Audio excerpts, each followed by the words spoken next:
예수 그리스도의 광대하심과 높으심을 함께 찬양하기 원합니다.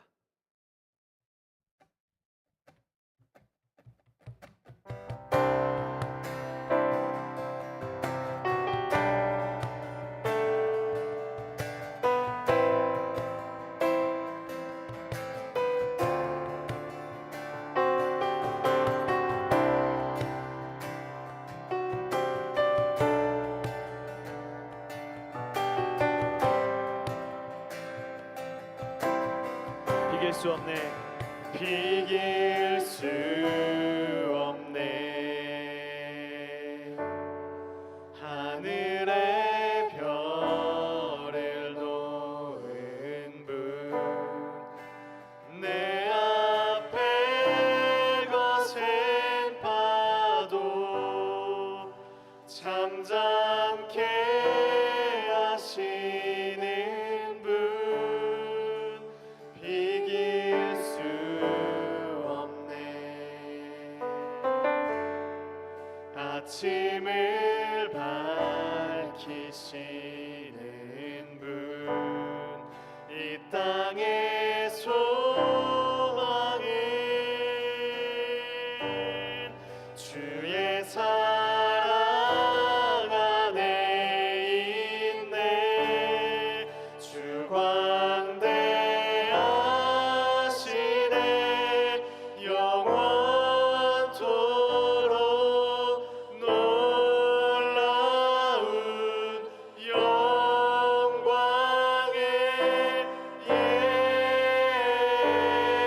예수, 누구도 비교할 수 없는 그는 예수.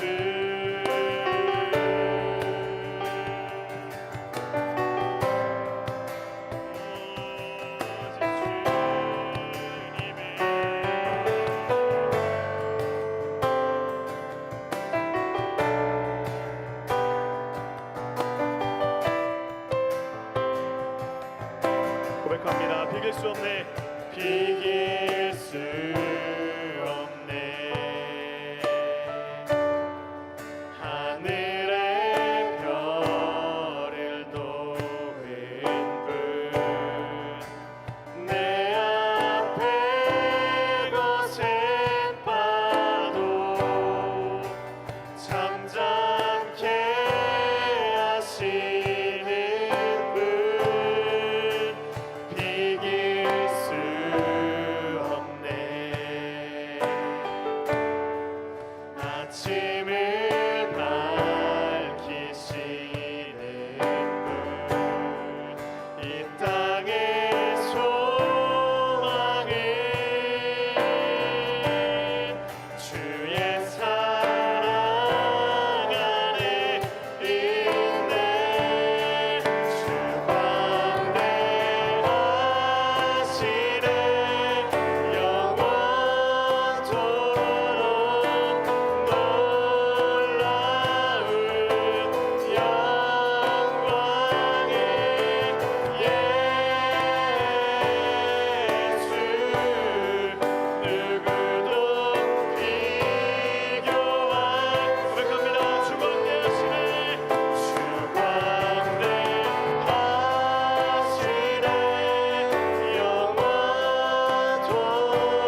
길을 내게 가르치소서.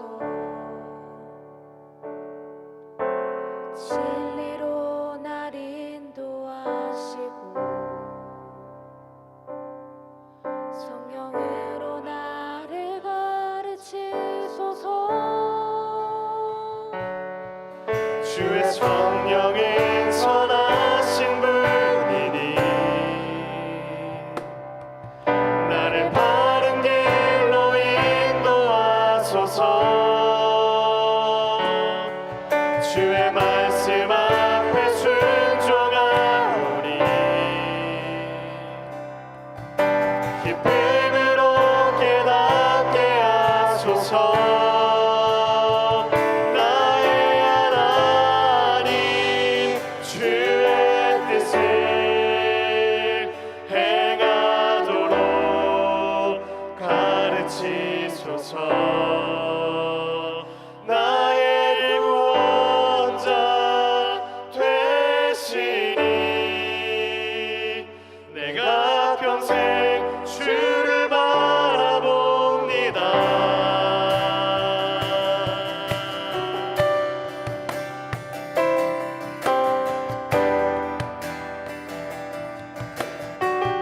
주의 길을 가르치시며 주의 길을 가르치시며 진리 가운데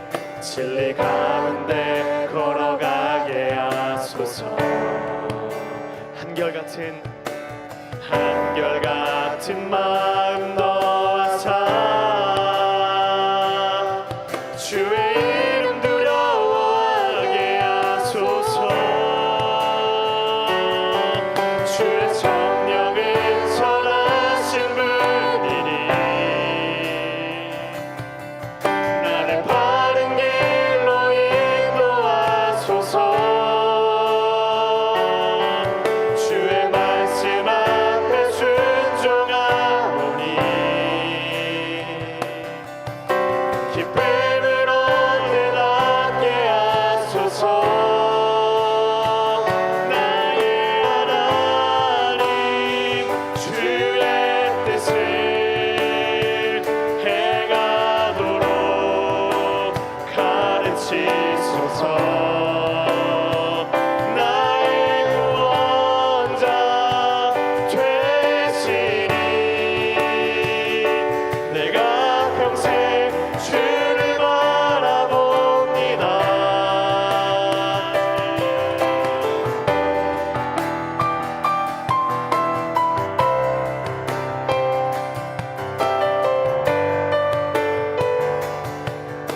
함께 고백합니다. 주의 성령은 선하신 분이니 나를 바른 길로 인도하소서. 주의 말씀 앞에 순종하오니 기쁨으로 깨닫게 하소서. 주의 성령은 선하신 분입니다. 주의 성령은 선하신 분이니 나를 바른 길로 인도하소서. 주의 말씀 앞에 순종하오니 기쁨으로 깨닫게 하소서. 나의 하나님 주의 뜻을 행하도록 가르치소서. 나의 구원자 되시니 내가 평생 주를 바라봅니다.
시간 같이 기도하면서 주님 앞에 나아갑시다.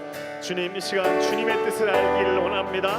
주님, 오늘 예배를 통해서 저희들에게 말씀하여 주시옵소서. 우리 시온의 교회가 입술로만 고백하는 교회가 되지 않게 하시고 우리의 삶 가운데 주님의 뜻을 행하는 교회가 될 수 있도록 저희들에게 말씀하여 주옵소서. 이렇게 주님 앞에 간구하며 기도하며 나가기를 원합니다. 주님, 거룩하신 하나님, 하나님 살아 역사하시는 하나님, 이 시간 우리들에게 말씀하여 주시옵소서.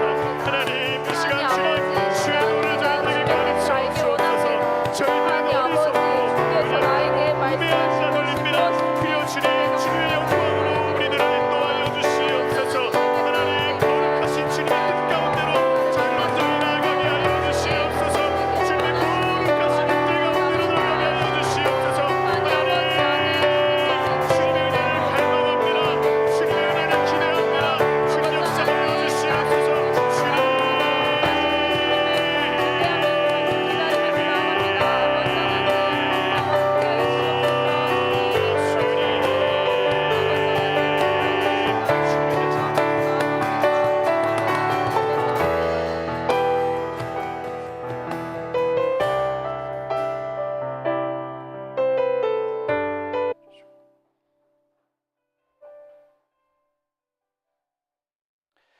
이제 다 함께 자리에 일어나셔서 한 목소리로 하나님 앞에 참회의 기도를 드릴 때 이 기도가 우리의 기도가 되도록 깊이 생각하시면서 천천히 함께 기도드리시겠습니다.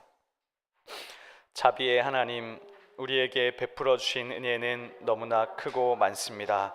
십자가의 보혈로 우리를 구원하셨고 날마다 영생의 길로 인도하여 주시며 부족한 우리에게 직분을 주셔서 주님을 섬기며 살게 하셨습니다. 그러나 저희들은 그 은혜에 감사할 줄 몰랐습니다. 믿고 맡겨주신 직분을 제대로 감당하지 못하였고 오히려 게으르고 나태한 삶을 이어왔습니다. 저희들에게는 악한 죄를 반복하는 어리석음이 있어서 교회에서는 다시 범죄하지 않겠노라 결심하며 회개하지만 세상으로 나아가면 죄의 유혹 앞에 또다시 허무하게 무너집니다. 우리의 입에서는 거짓말이 떠나지 않고 우리의 행위에서는 화를 내며 끊이지 않고 있습니다. 오 주님, 우리의 연약함을 불쌍히 여기시고 고백하는 모든 죄를 용서해 주옵소서. 나의 힘과 능력으로는 죄의 권세를 이길 수 없사오니 성령의 능력으로 이기게 하여 주옵소서. 예수님의 이름으로 이 고백의 기도를 드립니다. 아멘. 이제는 하나님과 나만 알고 있는 은밀한 죄악을 내놓으시면서 침묵으로 참회의 기도를 계속하겠습니다.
우리 죄를 사하시는 하나님의 말씀이 여기 있습니다.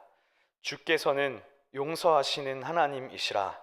은혜로우시며 긍휼히 여기시며 더디 노하시며 인자가 풍부하심으로 그들을 버리지 아니하셨나이다.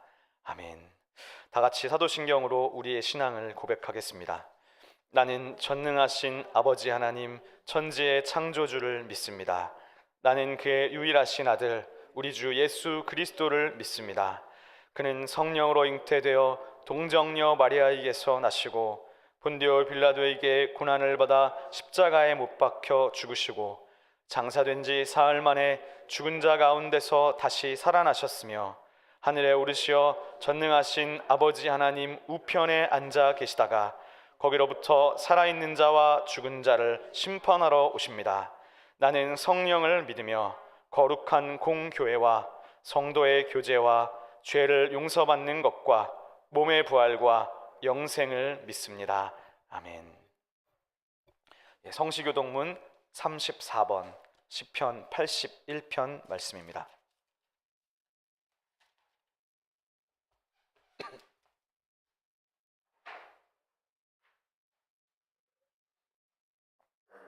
교동문 34번입니다.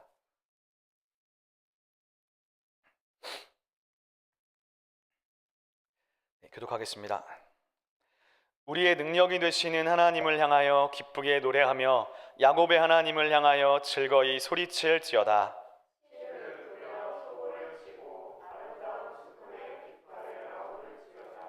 초하루와 보름과 우리의 명절에 나팔을 불지어다.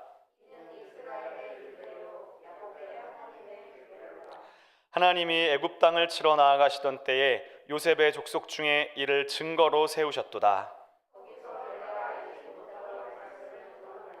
이르시되 내가 그의 어깨에서 짐을 벗기고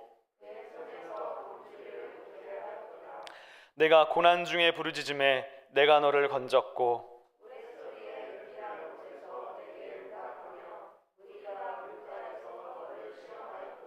내 백성이여 들으라. 내가 내게 증언하리라. 이스라엘이여 내게 듣기를 원하노라.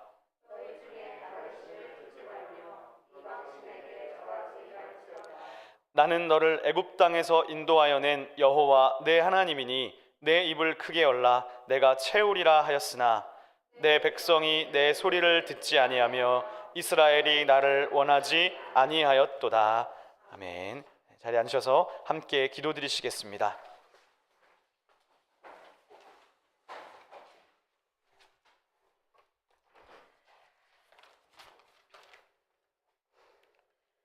사랑과 은혜가 풍성하신 하나님, 거룩한 주님의 날 부르심 받은 주의 백성들이 모여 주의 거룩한 성전에서 경배와 찬양, 기도와 예배로 모든 존귀와 영광을 드립니다.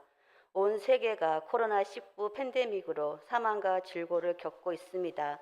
그 가운데서도 저희가 인내와 소망으로 하나님을 더 신뢰하며 기도하게 하시고 경제적으로 더 고통당하는 이웃들에게 말씀대로 정의를 행하며 섬길 수 있게 인도해 주세요. 하나님의 백성이라 신분으로 이 세상을 살아가고 있습니다. 하나님의 백성이 하나님을 따르고 닮지 않으면 바알 신앙, 나 자신을 믿으며 부와 풍요라는 개인 욕망에 함몰되어가 가난한 자, 약자를 위한 정의가 없는 삶을 사는 것이라 말씀을 듣고 깨닫습니다. 말씀을 통해 믿음의 삶을 살도록 인도해 주심을 감사드립니다. 오늘 말씀을 전하실 이광혁 목사님을 성령의 능력으로 붙잡아 주세요. 목사님을 통해 선포되는 말씀과 가르침으로 예수 그리스도의 복음 전파와 하나님 나라 구현의 비전을 실천해 나가는 교회가 되도록 함께 해 주세요.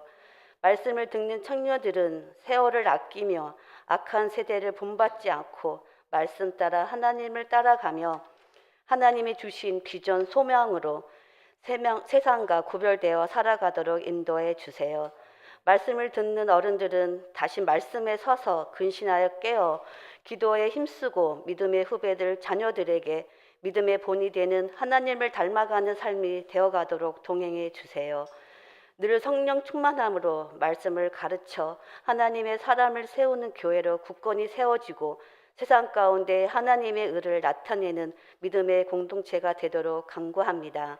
예수님의 이름으로 기도드리며 이제는 주님이 가르쳐 주신 기도를 드리겠습니다.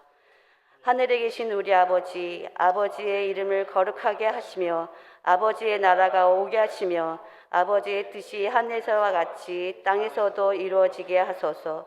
오늘 우리에게 일용할 양식을 주시고 우리가 우리에게 잘못한 사람을 용서하여 준 것 같이 우리 죄를 용서하여 주시고 우리를 시험에 빠지지 않게 하시고 악에서 구하소서. 나라와 권능과 영광이 영원히 아버지의 것입니다. 아멘.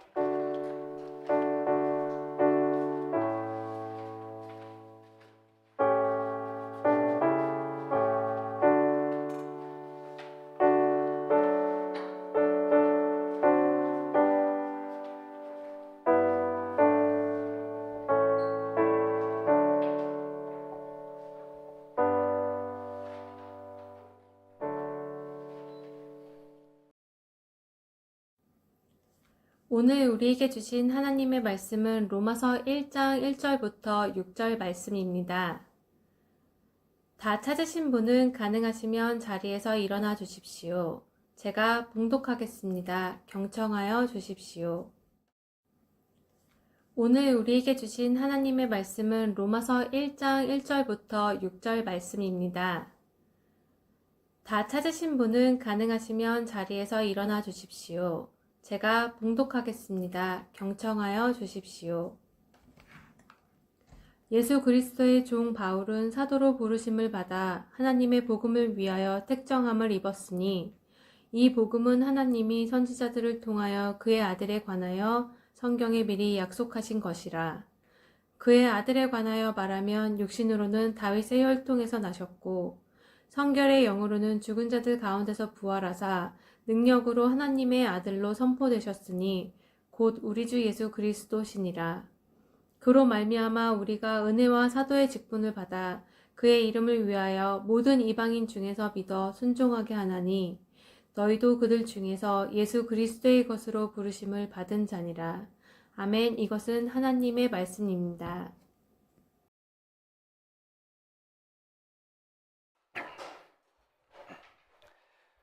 오늘은 하나님을 닮는 삶이라는 제목을 가지고 여러분과 하나님의 말씀을 나누고자 합니다. 지난주까지 저희가 여호수아의 말씀을 다 살펴봤는데 이제 남은 한 해 동안에는 신약 성경을 주로 살펴보면서 그 가운데 하나님의 어떠한 말씀이 들어있는지 함께 생각해 보고자 합니다. 오늘날 많은 그리스도인들에게 하나님 나라라고 하면 그것은 곧 죽은 후에 가는 하늘 위의 천국이라고 생각하는 사람들이 여전히 많이 있습니다. 예수천당 불신지옥이라고 할 때 보통 거기에서 천당은 천국과 동의어로 사용됩니다. 우리는 교회에서 사용되는 이 용어에 대한 정의를 분명히 할 필요가 있습니다. 많은 기독교인들 또는 비그리스도인들까지 잘못 생각하고 있는 것 중에 하나는 바로 천국과 하나님 나라를 같은 개념으로 생각하는 것입니다. 그러나 성경이 말씀하고 있는 하나님 나라는 사람들이 보통 생각하는 천국과 같은 개념이 아닙니다. 오히려 사람들이 생각하는 천국은 하나님 나라의 하위 개념이라고 보아야 합니다. 예를 들어 우리는 보통 천국에 간다라고 말합니다. 그러나 성경에서 하나님 나라는 여기에 옵니다. 예수께서 가르쳐 주신 주기도문의 내용에는 아버지의 나라가 오게 해달라는 내용이 있습니다. 그러므로 성경이 말씀하는 하나님 나라는 우리가 보통 말하는 천국과 단순하게 동일시할 수 없습니다. 저희 시온의 교회가 처음으로 10명이 되던 날에 그때 교회 개척 첫 MT를 다녀왔었는데 그때가 2017년 8월입니다. 그때 닫는 예배에서 제가 처음으로 하나님 나라에 대한 설교를 했습니다. 그리고 1년 반이 지나서 2019년 저희 겨울 에스라 바이블 컨퍼런스 때 하나님 나라가 무엇인가에 대해서 긴 시간 동안 자세하게 말씀을 나눈 적이 있었습니다.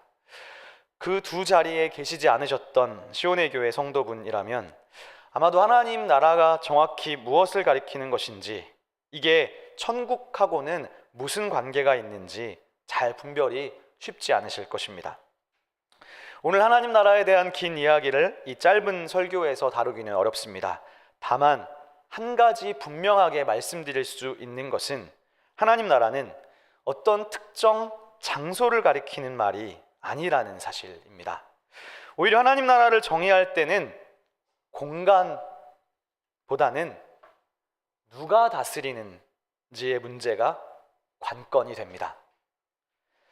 그것이 즉 누가 다스리는가, 그리고 누구의 다스림을 받고 있는가, 누구의 지배를 받고 있는가, 그것이 하나님 나라를 이야기하는 핵심적 주제인 것입니다.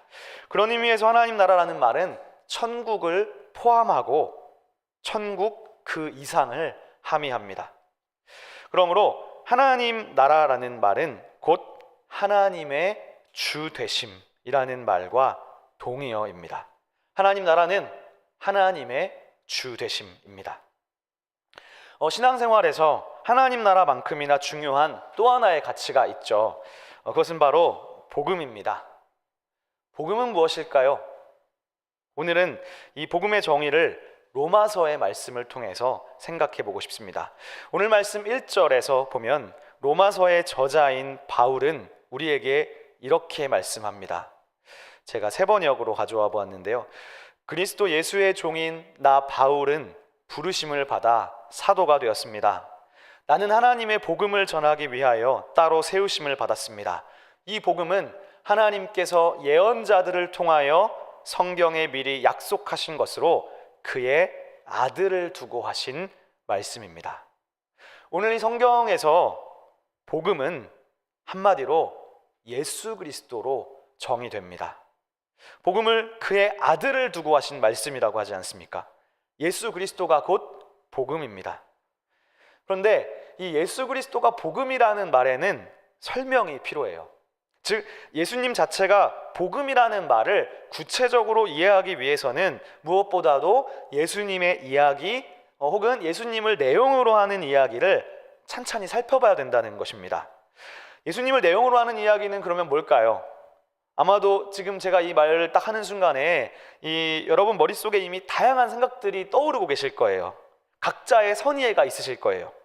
그런데 오늘은 그 선이해를 잠시 내려놓고 오로지 이 로마서가 성경이 서술하는 방식대로 한번 따라가 보면 좋겠습니다. 로마서는 복음의 이야기를 1장 2절부터 4절까지 아주 분명하고 정확하게 그러면서도 압축적으로 잘 보여주고 있습니다. 먼저 2절 말씀을 보시면 2절은 복음이 바로 아들에 관한 것인데 그것은 구약 성경의 예언자들을 통해서 이미 미리 약속하셨던 것이라고 말합니다. 사실 여러분 이 복음이라는 말은요 원래부터 기독교적인 용어는 아니었어요. 복음이라는 말은 이미 로마 시대에 일반 사람들에게도 널리 사용되었던 말이었습니다. 그 당시 로마의 문헌들을 보면 복음이라는 단어가 굉장히 많이 나타나는데 그 로마 시대의 맥락에서 복음은 주로 황태자가 태어났다는 소식 혹은 전쟁에서 이겼다는 승전보를 의미했습니다. 즉 그 당시 그리스 로마 제국에서는 그게 가장 좋은 소식이었던 것이죠. 우리나라도 생각해 보면 불과 70여 년 전 일제의 지배 속에서 신음하던 우리 조선 사람들에게 복음은 무엇이었을까요? 70년 전에 복음은 바로 원자폭탄이 일본에 떨어지고 일본이 항복해서 우리나라가 일본의 지배로부터 벗어난다는 소식, 그 소식이 대한민국에게 가장 좋은 소식, 즉 복음이었을 것입니다. 반면에 유대인들에게 복음은요 하나님이 다스리신다는 소식이었습니다. 그들에게 복음은 바벨론의 지배도 아니고 로마 제국과 그 제국들의 신이 아니라 그 제국들의 신의 지배가 아니라 하나님의 지배, 다스림, 즉 하나님이 주님이 되신다는 소식이 가장 좋은 소식이었습니다. 그러므로 우리가 이 복음이라는 말을 로마 시대의 당시의 어떤 일반적인 의미로부터 추론해 볼 때 복음은 결국 누구의 지배를 받고 있느냐 그것과 밀접한 관련이 있다고 볼 수 있습니다. 그런 점에서 유대인들은 로마, 그리스, 바벨론의 지배가 아니라 하나님의 지배, 하나님의 다스림을 받아야 되는데 그렇다면 이제 중요한 문제가 있어요. 그렇다면 그 중요한 문제는 그 하나님의 다스림이 누구를 통해 이루어질 것이냐, 그것이 가장 중요한 화두였을 것입니다. 근데 오늘 이 로마서 1장 3절에서 뭐라고 말하느냐, 복음이 그의 아들에 관한 것이라고 말씀합니다. 즉 하나님의 주 되심, 하나님의 주 되심이 그분의 아들, 즉 예수님을 통해 이루어졌다는 것이죠. 그러면 한 단계 더 나가 볼까요? 예수님을 통해서 하나님의 주 되심은 구체적으로 어떤 방식으로 이루어졌을까요? 자, 오늘 이 구절에서 이제 많은 사람들이 오해하고 있는 표현이 나타나요. 4절 말씀에 보시면 개역성경으로 후반절을 보시면 개역성경은 이렇게 말씀하고 있어요. 능력으로 하나님의 아들로 선포되셨다 라고 말씀합니다. 근데 여기에서 이 하나님의 아들이라는 말은요, 왕을 가리키는 표현입니다. 즉 이 말을요, 왕으로 바꾸어서 읽어도 되는 관용적인 표현이에요. 그런데 이 1장 4절의 뒷부분에 이 한글 성경의 번역은 약간의 문제가 있습니다. 화면에 개역 성경으로 한번 보시면, 자, 성결의 영으로는 죽은 자들 가운데서 부활하사 능력으로 하나님의 아들로 선포되셨으니 라고 되어져 있는데요, 여기서 이 능력으로라는 말을 잘 한번 주목해 보세요.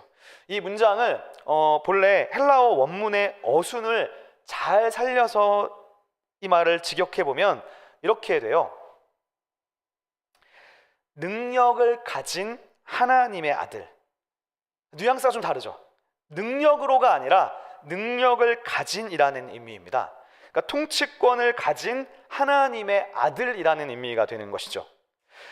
이 헬라어 원문을 잘 드러낸 영어 번역 중에 하나가 저는 이 NASB라는 버전인 것 같은데, 이 NASB를 보니까 이렇게 되어져 있죠. Who was declared the Son of God with power. 즉 예수님은 파워를 가진 하나님의 아들로 선포되셨다는 것입니다. 즉 예수님은 하나님의 통치권을 대행하는 하나님 나라의 왕, 하나님 나라의 통치자가 되셨다는 것이죠. 이것이 바로 이 로마서가 말씀하고 있는 복음의 핵심적인 내용입니다. 그래서 이제 4절 마지막 부분을 보시면 이렇게 마치고 있어요. 곧 우리 주 예수 그리스도시니라.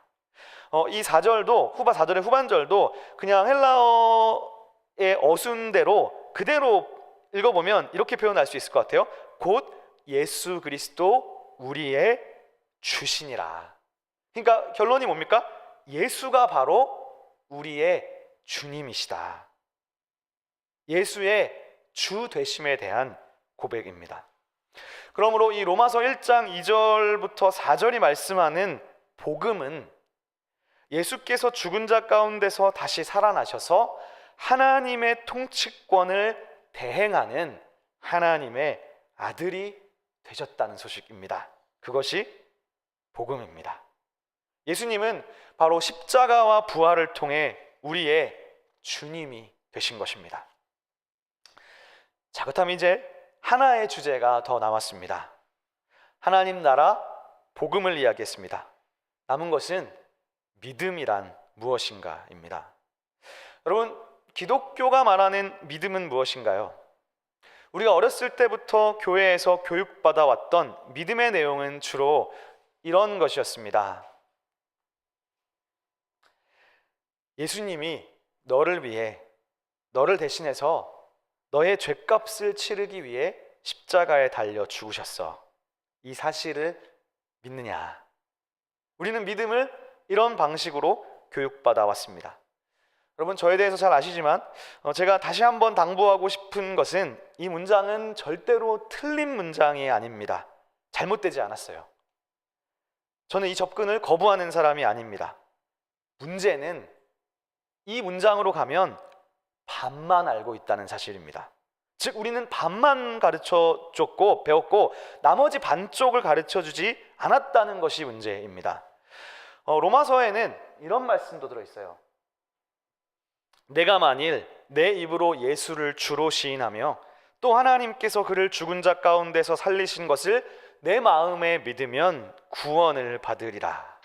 이 로마서의 구절을 잘 생각해 보면 구원이라는 요소에서 우리에게 요구되는 것이 두 가지가 있다는 걸 알 수 있습니다. 첫 번째는요, 예수님이 나를 위해 죽으시고 부활하셨다는 것에 대한 믿음입니다. 그러니까 우리가 어렸을 때 주로 들어왔던 그 질문이죠. 근데요, 여기서 말하는 믿음이 무엇인가를 냉철하게 생각해 보면 여기에서요, 이 믿음의 정의는 예수님이 나의 죄를 위해 죽으셨고 부활하셨다는 그 사실을 머릿속으로 동의하는 것을 가리켜요. 여기서 말하는 믿음은요, 즉 이 프레임에서 말하는 믿음이란 특정 사건의 역사적 사실에 대한 지적 동의입니다. 너를 위해 죽었고 살아났다는, 부활했다는 그거를, 그 사실을 역사적으로 네가 동의하느냐, 지적으로 동의하느냐에 관한 것이죠, 이 질문은. 그런데 이 로마서 본문을 보니까 구원의 요소에는 한 가지가 더 필요해요. 그것은 바로 전반절이죠. 예수의 주 되심입니다. 여러분, 당연히 이 말씀에서 예수를 주로 시인한다는 이 말을 오해하지 않으시죠? 여기서 주로 시인하면 된다는 게 말로만 하면 다 되는 것을 말하는 것이 아니라는 것을 여러분 당연히 알고 계실 것입니다. 어떤 살인자가 법정에서 이렇게 말했습니다. 저는 살인을 하지 않았습니다 라고 하는데, 실제 그의 삶에서 살인을 했다면 그 사람의 입술의 고백이 효력이 있는 것인가요? 효력이 없는 것이죠. 즉, 그 사람의 입의 시인이 사실인지를 알려면 그 주되심에 대한 고백이 입으로만 될 일은 당연히 아니라는 것입니다. 예수의 주되심을 입술로 고백하면서 출발하되 실제 그것을 고백하는 그 사람의 삶 속에서 예수의 주되심이 실제적으로 이루어지고 있는가, 그것을 보아야 저 말이 진짜인지 거짓말인지 알 수 있다는 것입니다. 자, 그렇다면 이제 오늘 이 설교에서 가장 중요한 문제를 제가 다뤄보고자 합니다. 예수님이 나의 죄를 위해 죽으셨다는 사실과 예수님이 나의 주님이라는 말은 같은 말인가요?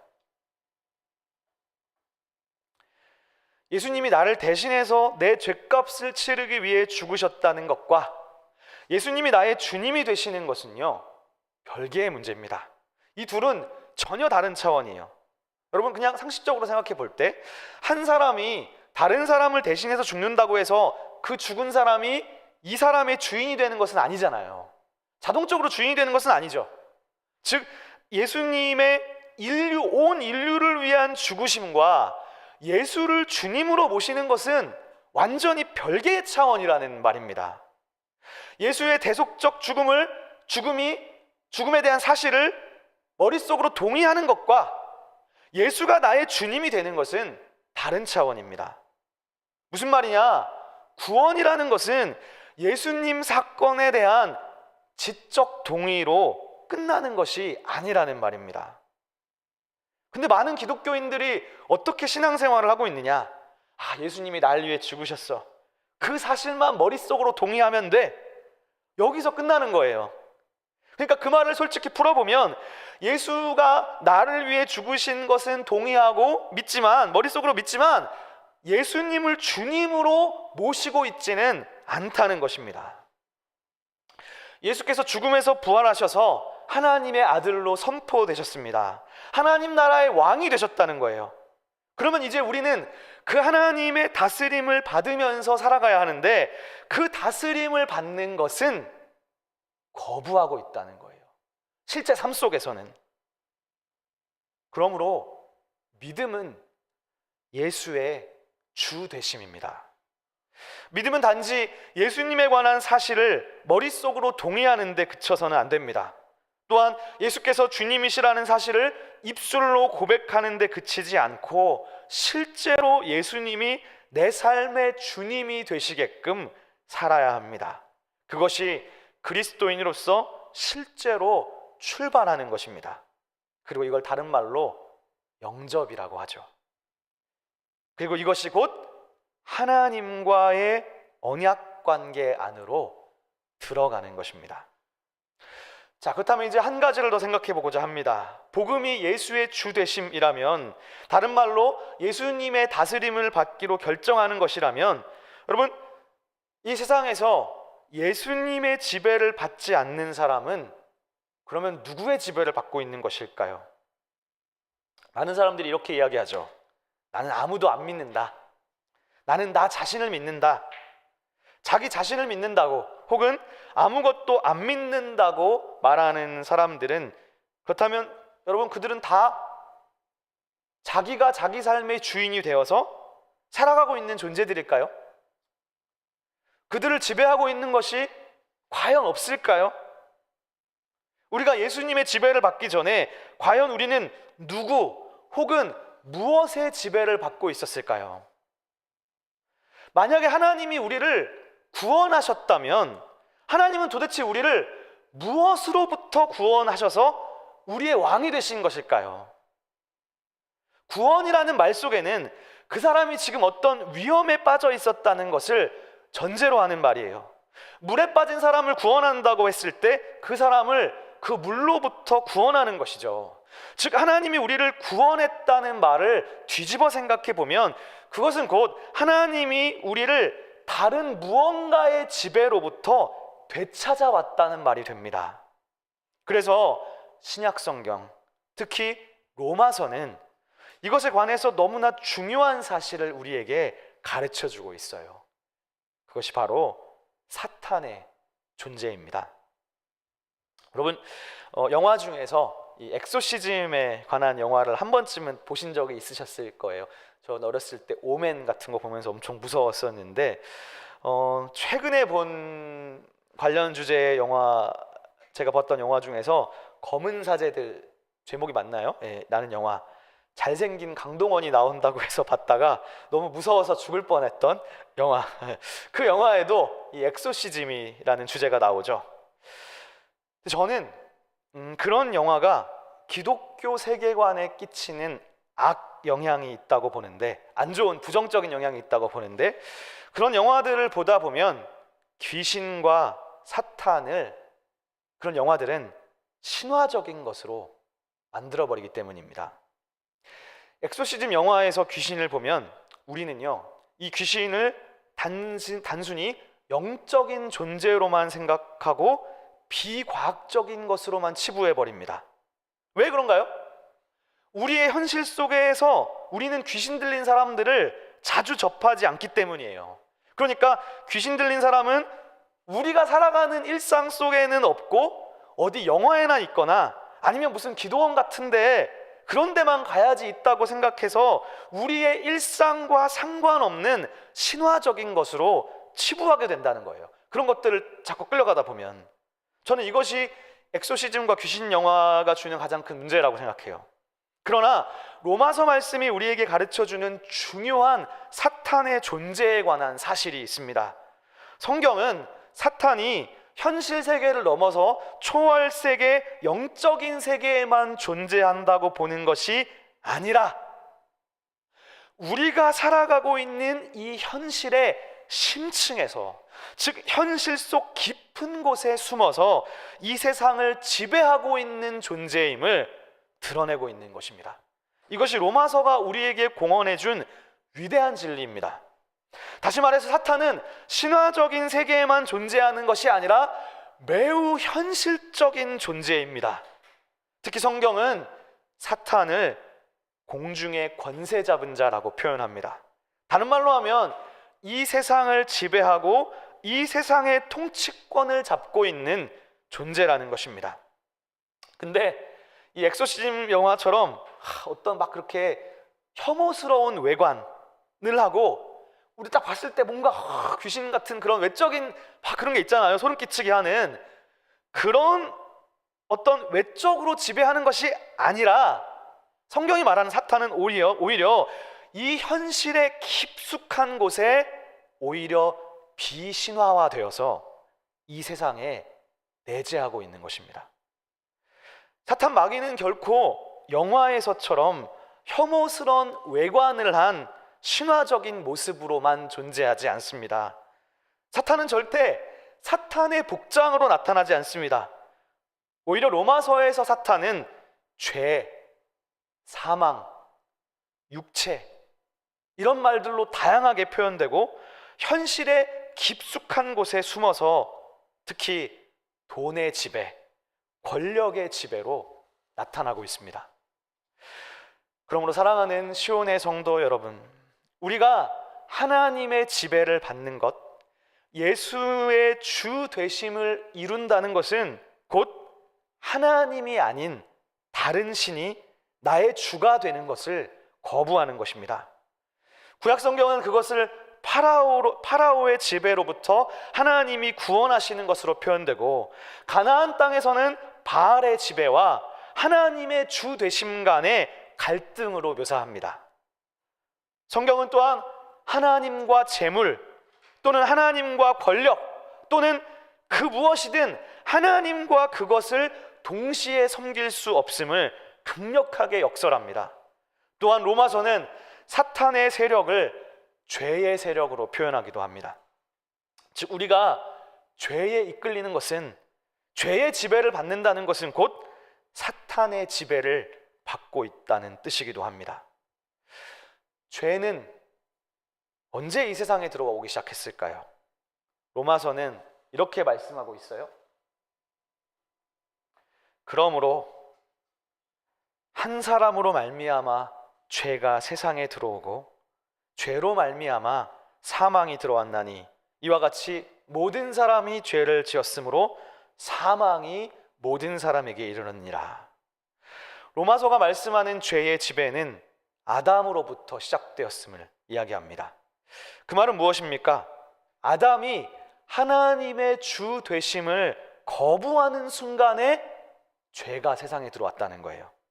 즉, 하나님의 지배, 하나님의 다스림을 받지 않는 그 순간에 우리는 죄의 지배 아래로 들어간다는 사실입니다. 성경은 사탄이 이 세상의 현실 깊숙한 곳에서 사람, 이데올로기, 재물 같은 것들을 숙주로 삼아서 이 세상을 지배하고 있음을 강력히 드러내고 있기 때문에 이 싸움에 중립지대는 없습니다. 그리고 사탄의 지배는 결국 인간에게 죽음, 사망을 줍니다. 성경은 죽음을 결코 철학적으로 묘사하지 않아요. 철학적으로 드러내는 것이 아니라 너무나 분명하게도 사탄의 지배의 결과로 선포합니다. 그러나 하나님의 다스림은 우리에게 영생을 줍니다. 예수께서 바로 부활을 통해서 그 죽음을 이기시고 온 세상의 주님이 되셨기 때문입니다. 그렇기 때문에 하나님의 다스림을 받는 사람, 하나님의 지배를 받는 사람은 영생하고 죽어도 다시 살게 되는, 부활하게 되는 강력한 하나님 나라의 백성이 되는 것입니다. 자, 이제 오늘 로마서의 마지막 구절인 5절과 6절을 다 같이 한번 읽어보면 좋겠습니다. 우리 함께 한 목소리로 오늘 로마서 1장 5절 6절 말씀을 읽겠습니다. 시작. 그로 말미암아 우리가 은혜와 사도의 직분을 받아 그의 이름을 위하여 모든 이방인 중에서 믿어 순종하게 하나니 너희도 그들 중에서 예수 그리스도의 것으로 부르심을 받은 자니라. 아멘. 믿음이란 예수에 관한 사실을 머릿속으로 동의하는 데 그치는 것이 아니라고 했습니다. 예수님이 이루신 일을 동의하는 데 그치는 것은 성경이 말씀하는 믿음의 전부가 아닙니다. 믿음은 예수님과 직접적인 관계를 맺는 것입니다. 어떤 관계인가요? 여러 관계 중에 하나가 바로 주 되심의 관계죠. 예수님을 실제로 내 삶의 주님이 되게 하는 것입니다. 그렇다면 예수님을 실제로 내 삶의 주님이 되게 한다는 것은 또 어떤 것일까? 오늘 본문 5절을 보니까 5절에 다음과 같은 표현이 있습니다. 믿어 순종하게 하나니. 여기서 이 믿어 순종하게 하나니라는 말을 또 헬라어 원문에서 곧바로 직역해 보면 이렇게 번역할 수 있어요. 믿음의 순종. 영어 성경에는 ESV를 보니까 The Obedience of Faith, 즉 믿음의 순종이라고 옮겼습니다. 한글 성경 중에서는 카톨릭 성경이 믿음의 순종이라고 잘 직역했습니다. 저는 이 믿음의 순종이라는 말은 로마서에서 정말 중요한 어구인 것 같아요. 왜냐하면 로마서 전체가 이 믿음의 순종이라는 말로 수미상관을 이루고 있기 때문입니다. 즉 로마서 마지막 장에 이런 구절이 나오고 있어요. 하나님의 명을 따라 모든 민족이 믿어 순종하게 하시려고 알게 하신 바 그 신비의 계시를 따라 된 것이니. 즉, 이 믿음의 순종이라는 말이 로마서의 시작과 마지막 장에 나온다는 것은 이 표현이 로마서 말씀 전체를 이해하는 데 있어서 핵심 키워드가 될 수 있음을 시사합니다. 다시 말해서 이 믿음의 순종이라는 말을 통해 우리가 알 수 있는 것은요, 믿음과 순종은 동의어라는 것입니다. 분리될 수 없다는 거예요. 즉, 성경이 말씀하는 믿음은 단지 예수님에 관한 사실을 머릿속으로 동의하는 데 끝나지 않고 우리 삶의 예수님의 주 되심을 실제로 이루어가는 것인데, 이것이 곧 순종인 것이죠. 다시 말해 믿음과 순종은 동의어입니다. 믿음과 순종이 동의어라는 말은 믿음이 행위를 포함하는 말이기도 합니다. 행위를 포함하지 않는 믿음은 겉과 속이 다른 이중적인 모습일 뿐입니다. 즉, 믿음의 열매는 당연히 행위를 나오게 할 것입니다. 여기까지 이야기를 들으면 너무나 캐캐묵은 뻔한 질문이 또 우리 마음속에 들을 것 같아요. 그럼 나에게 행위가 있는가? 나는 행함이 있는 믿음인가? 저는 오늘 여기에서 조심스럽게 이 주제를 다른 관점으로 생각해 보기를 제안합니다. 사실 생각해 보면요, 모든 사람에게는 행위가 있어요. 행위가 없는 사람은 없습니다. 행위가 없는 사람, 열매가 없는 사람은 아무도 없고요, 살아있는 모든 사람은 어떤 행위든 하기에 마련입니다. 모든 사람이 행위를 이미 하고 있다고 볼 때 성경이 말씀하는 행위는 무작정 행위가 아니라 특별히 선한 행위, 선한 열매를 말할 것입니다. 만약에 저와 여러분들이 하나님의 지배를 받고 있다면 우리에게는 선한 행위, 즉 성령의 열매를 거두게 될 것이고, 만약 우리가 하나님의 지배가 아니라 죄의 지배, 사탄의 지배 아래 놓인다면 우리에게는 미움, 시기, 탐욕, 분열, 분쟁, 혐오, 음행, 방탕함, 술 취함의 열매가 맺힐 것입니다. 그리고 최종적으로 하나님의 다스림 아래 있을 때 우리의 마지막은 부활과 영생이 될 것이고, 사탄의 다스림을 받을 때 우리의 마지막은 오로지 사망이 있을 것입니다. 사탄은 이 현실의 심층 구조 속에 숨어서 돈의 지배, 권력의 지배 같은 것들로 우리를 유혹합니다. 사실 이 돈이라는 것, 권력이라는 것은 사실 그 자체로는 중립적이죠. 돈과 권력 자체가 악하거나 나쁜 것은 아닙니다. 그러나 문제는 사탄이 돈과 권력이라는 무기로, 아이템으로 우리를 지배하려고 한다는 것, 그것이 바로 문제입니다. 중요한 것은 우리는 이미 어떠한 행함이든 행함을 하고 있으며 그 행함은 누구의 지배를 받느냐에 따라서 자연스럽게 삶의 열매로 맺혀질 것이라는 거예요. 그렇다면 우리가 하나님을 주님으로 모시고 하나님의 주 되심, 예수의 주 되심을 이루어 간다는 것은 어떻게 살아가는 것을 의미할까요? 성경이 하나님의 주 되심을 이루어 로마서가 분명하게 말하고 있는 바와 같이 믿음의 순종을 한다고 할 때, 그 믿음의 순종이라는 것이 그러면 우리가 지금까지 안 하던 새로운 행위를 해야만 하는, 혹은 저는 구원을 얻기 위해서 내가 채워야 할 분량, 새로운 어떤 행위, 그런 것은 아닐 거예요. 저는 아니라고 생각해요. 그렇게 부담스럽게 예수의 주되심을 받으니까 내가 그전까지 안 하던 새로운 행위를 해서 뭔가 분량을 채워야 되나 보다, 율법주의적으로 그렇게 생각하지 말고 다르게 생각하면 좋겠습니다. 오히려 여러분이 일상적으로 원래 늘 하던 일, 늘 하던 행위 가운데 하나님의 주 되심을 담아내는 삶입니다.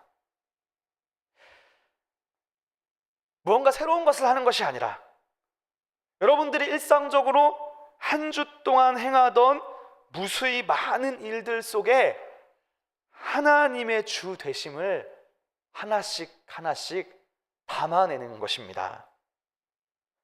하나님의 주 되심을 이루어 간다는 것은, 하나님의 다스림을 받는다는 것은 우리가 아침에 일어나서 밤에 잠들기까지 습관적으로 반복하던 그 모든 일의 의미가 바뀌는 거예요. 이전에는 오로지 나 자신만을 위해 하던 일들, 탐욕과 돈과 권력 그 자체가 목적이 되어버린 나의 일상에 하나님을 담는 것입니다.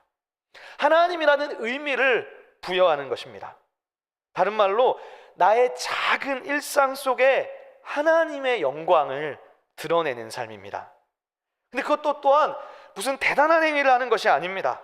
마치 연예인들이 연말 시상식에서 막 최우수 연기대상 같은 거 큰 상을 받을 때만 하나님을 담아내는 것이 아니라 저와 여러분이 하고 있는 작은 일상의 일에 하나님을 담는 것입니다.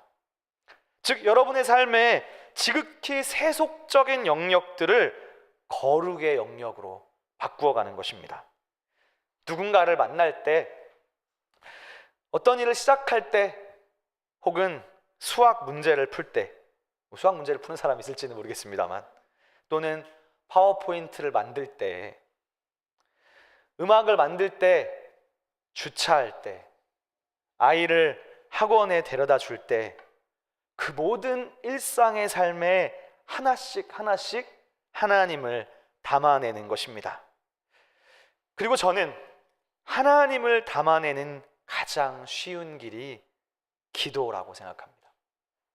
우리가 밥 먹기 전에 기도를 하면 그 식사 시간은 하나님의 다스림 안에 있는 하나님 나라의 식탁이 될 수 있습니다.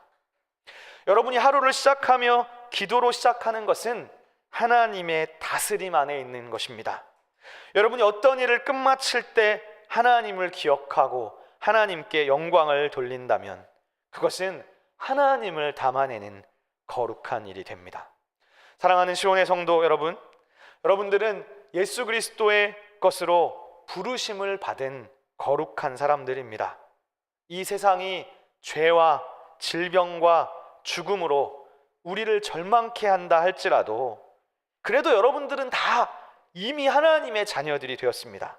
이 사실을 믿고 삶 가운데 하나님의 능력을 드러내는 거룩한 하나님의 백성으로 살아가기를, 그래서 여러분들뿐만 아니라 여러분으로 인해 여러분의 주변이 회복될 수 있기를 주님의 이름으로 축원합니다. 기도하겠습니다. 거룩하신 하나님 아버지, 오늘 우리의 삶에 말씀하시는 것, 어떤 대단한 행위를 하고 하지 못하는 것이 아니라 우리가 하던 그 일상의 일에 하나님을 담아내는 삶이 하나님의 주 되심을 이루어가는 삶인 줄로 믿습니다. 주님, 우리 말씀을 듣고 있는 모든 시온의 교회 성도들에게 주님의 강하신 오른팔로 그들을 붙들어 주셔서 이들이 사탄의 지배에, 죄의 유혹에 끌리지 않고 오직 하나님의 다스림을 받아 영생의 길로 모두가 갈 수 있도록 인도하여 주옵소서. 예수님의 이름으로 기도드립니다. 아멘. 우리 들은 말씀 기억하시면서 찬송가 314장 함께 찬양하시겠습니다.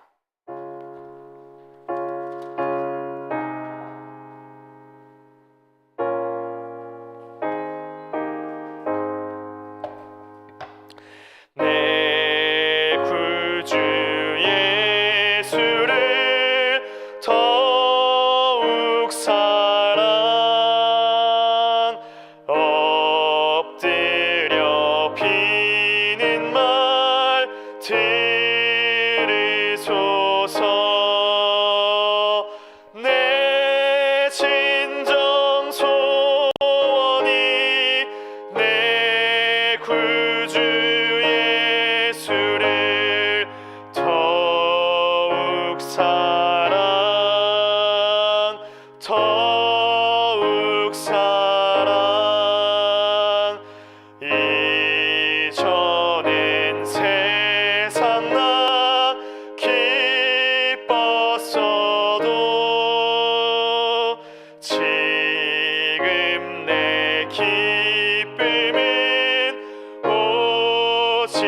예수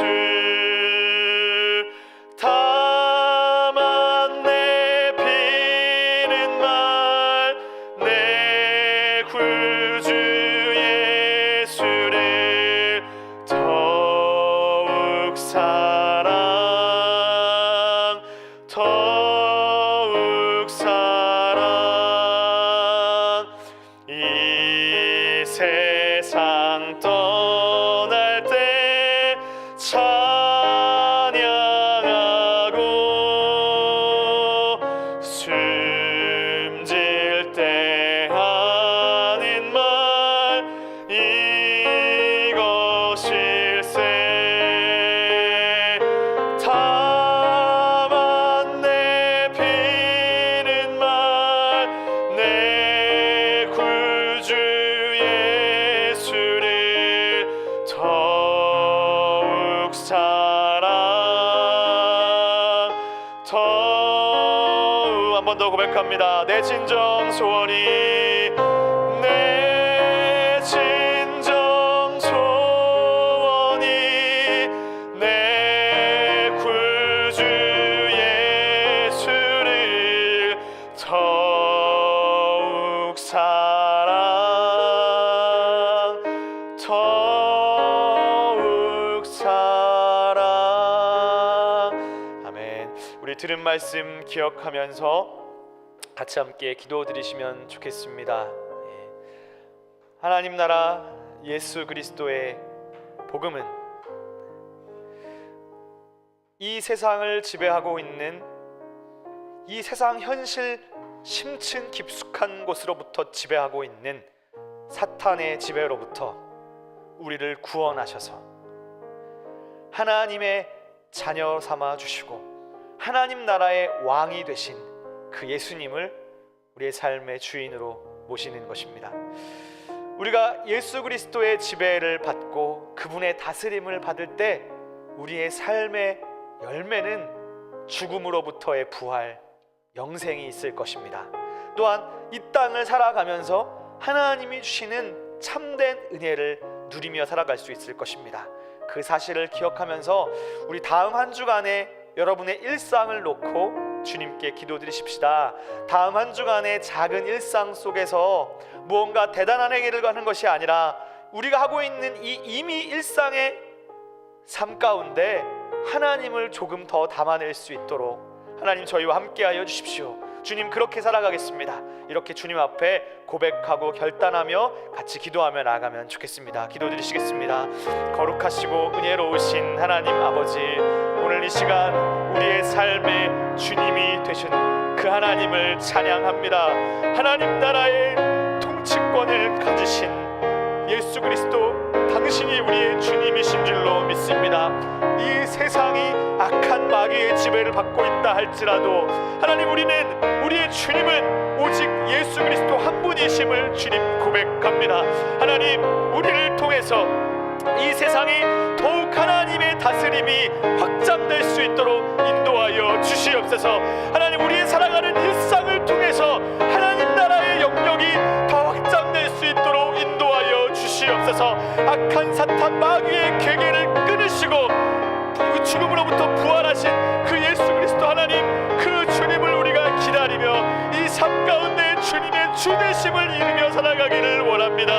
하나님 우리 시온의 교회를 역사하시고 이 시온의 교회 가운데 임재하여 주시어서 하나님 우리의 모든 성도들이 주님의 예수 그리스도의 주 되심을 이루어갈 수 있도록 은혜 베풀어 주시옵소서. 하나님 죽음으로부터 부활하시고 죄의 세력으로부터 우리를 건지신 그 하나님을 찬양합니다.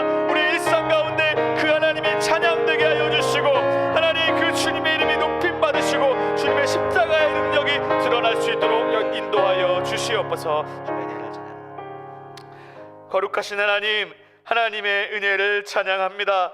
하나님 죄의 지배를 받아 죽을 수밖에 없는 우리를 예수 그리스도께서 우리를 살리시고 우리를 하나님의 자녀로 삼아 주셔서 우리가 오늘 이 자리에 주님 앞에 설 수 있음을 고백합니다. 하나님 우리가 예수 그리스도께서 보여주신 그 죽음과 부활에 관한 사실을 머릿속으로만 동의하는데 그치지 않게 하시고 우리의 작은 일상 속에서 예수님이 온전히 우리의 삶의 주님이 될 수 있도록 성령께서 우리를 붙드시고 우리를 동행하시며 우리와 함께하여 주시옵소서. 아버지, 이 시간 우리의 가진 것을 구별하여 주님께 예물을 드립니다. 하나님, 이 예물이 하나님의 영광을 드러내는데 귀하게 쓰여질 수 있도록 은혜 베풀어 주시옵소서. 예물 드린 손길을 기억하여 주옵소서. 우리가 주일 헌금과 감사의 예물과 10의 1조로 주님 앞에 올려드립니다.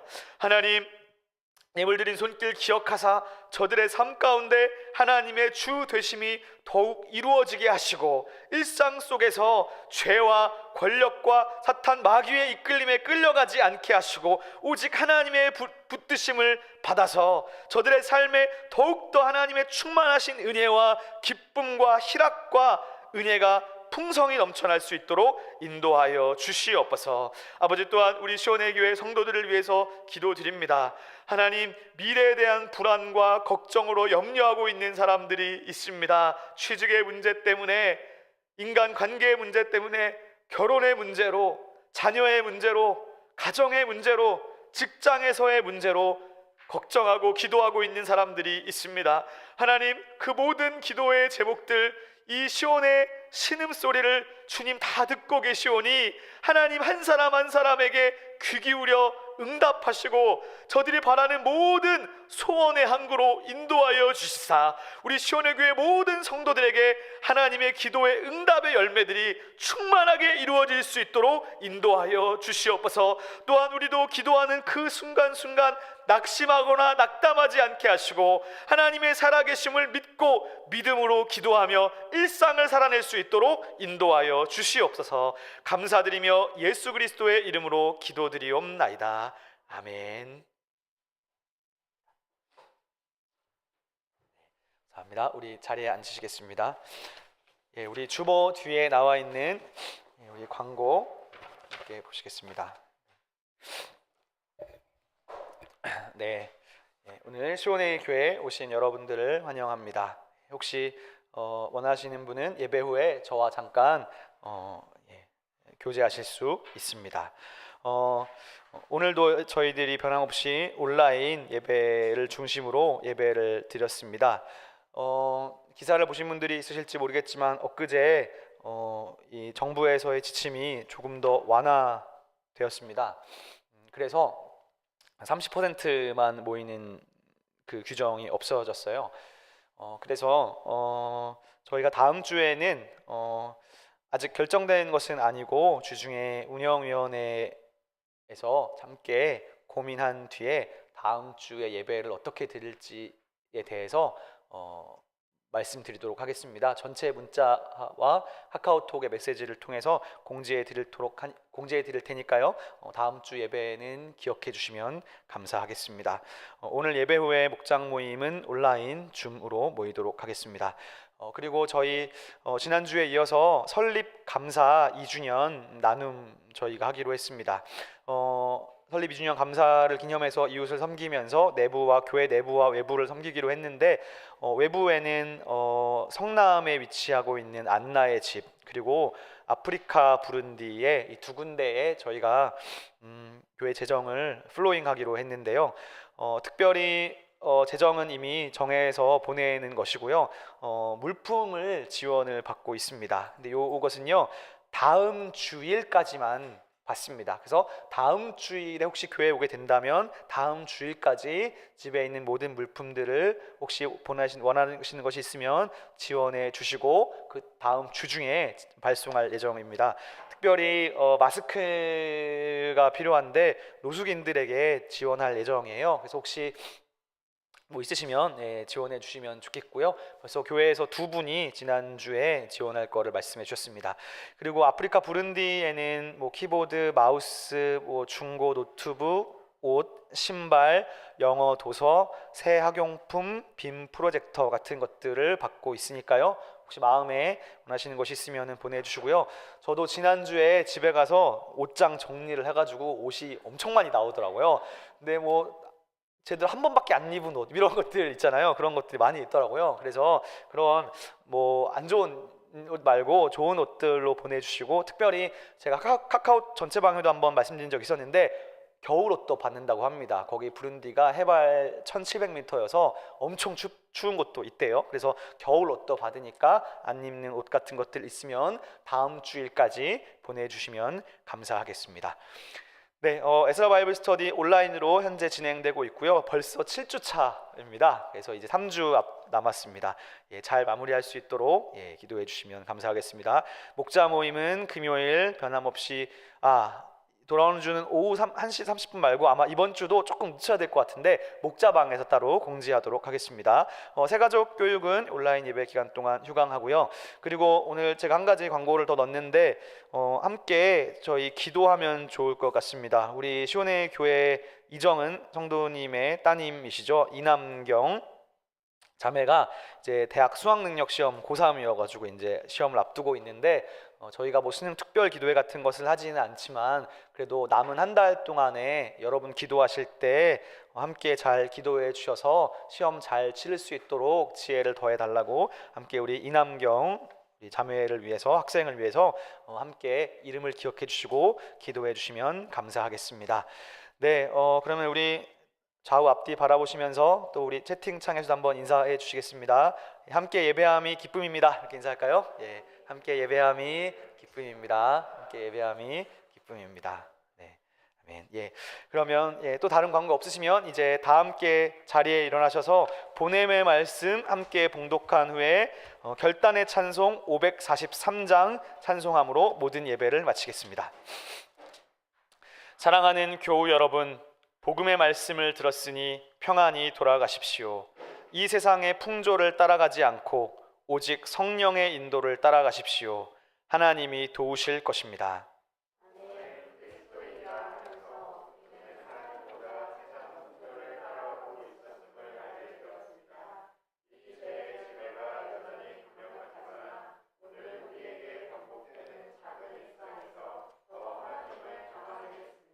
주님, 우리의 동행이 되어 주십시오. 아멘.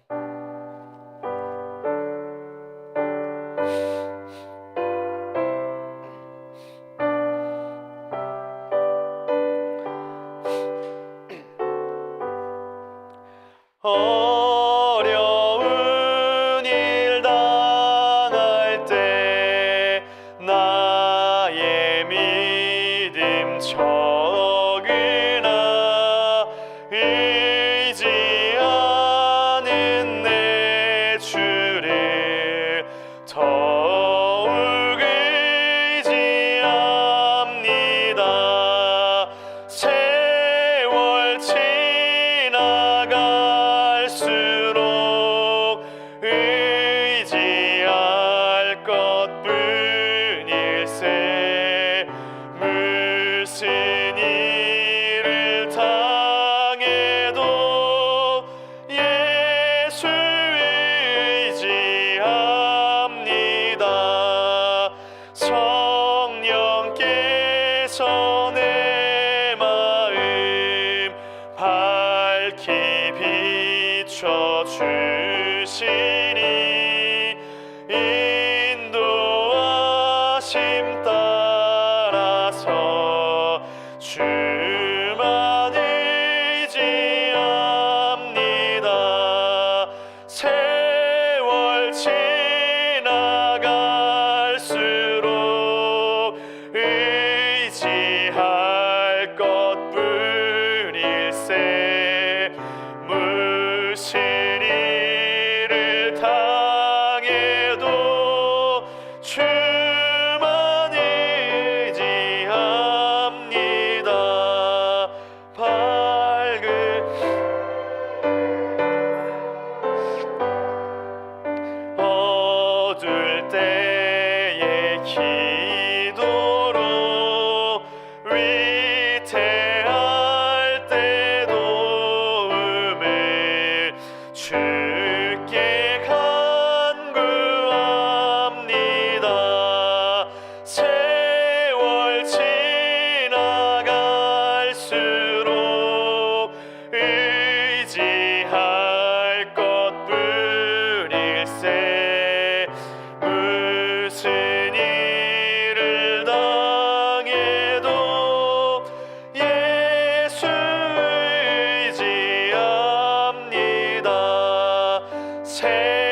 천국 올라가도록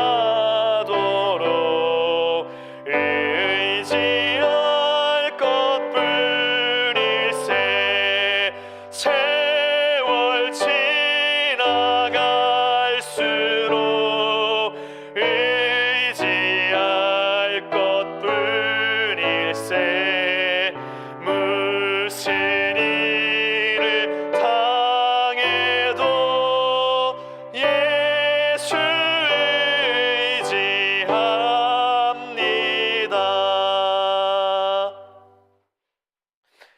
이제는 주 예수 그리스도의 은혜와 하나님의 사랑과 성령의 교통하심이 오늘 이 자리에서 또 각자의 가정에서 주님 앞에 나와 주님을 예배하고 우리의 일상 가운데 하나님의 주 되심을 더 담아내기로 다짐하고 결단하는 주의 모든 사랑하는 백성들 머리 위에, 그리고 이 나라와 민족 위에 지금부터 영원토록 함께 하시기를 간절히 축원하옵나이다.